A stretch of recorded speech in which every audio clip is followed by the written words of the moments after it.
Hallelujah.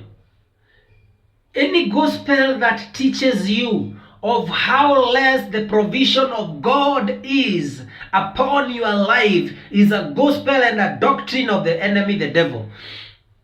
Hallelujah. The gospel of Christ should build up trust. It should build up love. It should build up confidence. Not fear, not anxiety. Bwana Yesu asifiwe. The gospel of the doctrine of the devil will always talk about, will always question the provision of God. Yani aliwanyima hii miti yote akawapea moja. That is what the devil is saying to Eve. But the fact is walipewa zote wakanyimwa moja. What am I telling you today? What I'm telling you is that the gospel and the doctrine of the devil kila wakati itakuonyesha ile kitu ambayo hauna, lakini injili ya Mungu yule wa ukweli, the gospel of the true God, will always reveal to you what you have, what you have been called to do, what you are the talents that you have been given, what is the ability within you, what you can do by the hand of God. Hallelujah.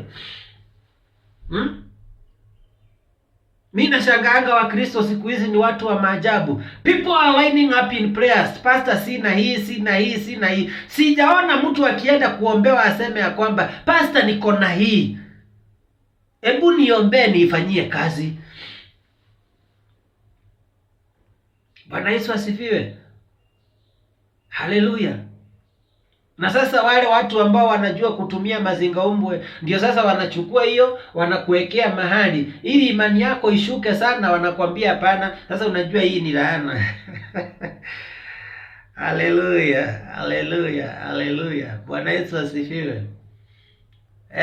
Because the devil knows to manipulate the weak points in your life. Shetani anajua upungufu wako na ndio atakuhubiria nao.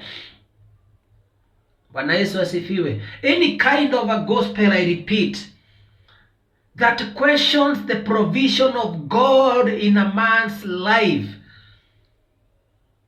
hallelujah, is a doctrine of the devil. The provision of God is accurate. The provision of God cannot be underestimated. The provision of God is provided with the basic reason of God is love. Hakuna kitu Mungu hajapatia mtu, at the same time hakuna kitu amemnyima. Nimesema aje? Hakuna kitu Mungu hajapatia mtu na hakuna kitu amemnyima. So the same. Bwana Yesu asifiwe. Sasa wewe ukianza